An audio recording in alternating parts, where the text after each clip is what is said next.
নমস্কাৰ দৰ্শকসকল, মধুস্মিতাছ কিটচেনৰ অন্য এটা সুন্দৰ ভিডিঅ'লৈ আপোনালোক সকলোকে স্বাগতম জনাইছোঁ।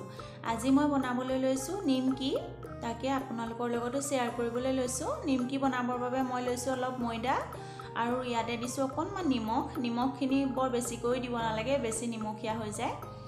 আৰু ইয়াতে দিছোঁ এচামুচমানৰ জোখেৰে কালজিৰা দিছোঁ আৰু এচিকুটমান বেকিং ছ'ডা দিছোঁ। বেকিং ছ'ডা নাথাকিলে বেকিং পাউডাৰো দিব পাৰে। এতিয়া আটাইখিনি খুব ভালদৰে মিহলাই লৈছোঁ। মই ঘিউ দিয়ে বনাবলৈ লৈছোঁ, আপোনালোকে যদি ঘিউ নিদিয়ে ৰিফাইন তেলেৰেও বনাব পাৰে। ঘিউখিনি খুব ভালদৰে ময়দাখিনিৰ লগত মোহাৰি লৈছোঁ। যিমানেই ভালদৰে মোহাৰি লোৱা হয় সিমানেই নিমকিখিনিও ভাল হয়। মোৰ আৰু এচামুচ ঘিউৰ প্ৰয়োজন হৈছে, মই আৰু এচামুচ ঘিউ দি লৈছোঁ। পৰিমাণটো আপোনালোকৰ নিজৰ ওপৰত নিৰ্ভৰ কৰিব। যদি সৰহকৈ বনাব বিচাৰে সৰহকৈ লৈ ল'ব, যদি কমকৈ বনায় কমকৈ ল'ব। মই সেইবাবে পৰিমাণটো দেখুৱাই দিয়া নাই। আপোনালোকে যিহেতু লুচি বনায়েই, এয়া চাওক হাতত লৈ এটা লাডু বান্ধি চাইছোঁ।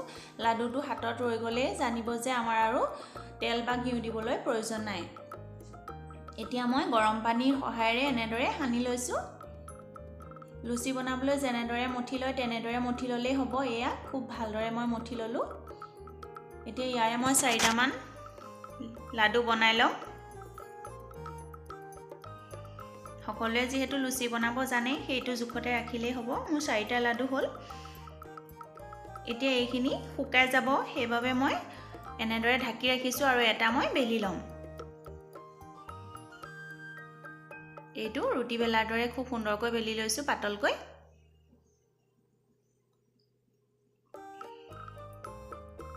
এয়া চাওক মই এইটো জোখতে ৰাখিছোঁ। সকলোৱে নিমকি বনাব জানেই, তথাপিও মইনো কেনেদৰে বনাইছোঁ সেইটোহে আপোনালোকৰ লগত শ্বেয়াৰ কৰিছোঁ। এনেকৈ সুন্দৰকৈ কাটি লৈছোঁ। যদি ভিডিঅ'টো চাই ভাল লাগিছে এটা লাইক কৰিব আৰু কমেণ্ট কৰি জনাব আপোনালোকৰ মতামত। আমাৰ চেনেলত যদি প্ৰথমবাৰৰ বাবে আহিছে তেনেহ'লে চেনেলটো ছাবস্ক্ৰাইব কৰি অল কৰি ল'ব, তেতিয়াহে আহিবলগীয়া ভিডিঅ'সমূহৰ নটিফিকেশ্যন গম পাই থাকিব। আৰু যিসকলে ছাবস্ক্ৰাইব কৰি ৰাখিছে তেওঁলোকলৈ বহুত বহুত ধন্যবাদ। এয়া চাওক মই আটাইখিনি কাটি একেখন প্লেটতে ৰাখি লৈছোঁ। এতিয়া গেছটো বঢ়াই লৈ মই নিমকিখিনি দি দিছোঁ। প্ৰথমতে গেছটো বঢ়াই ল'ব লাগে, তেতিয়া নিমকিখিনি খুব সুন্দৰকৈ ফুলি আহে। তাৰপিছত লাহে লাহে ফুলাৰ পিছত গেছটো অকণমান কমাই দিব লাগে, তেতিয়া ভালদৰে খৰখৰীয়া হ'ব।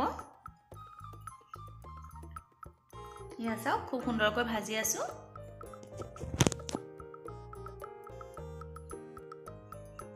আপোনালোকে নিজে কৰিলে গম পাই যাব জোখটো।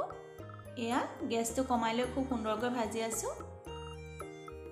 এয়া চাওকচোন কালাৰটো কিমান সুন্দৰ হৈছে। ভিডিঅ'টো চোৱাৰ বাবে বহুত বহুত ধন্যবাদ।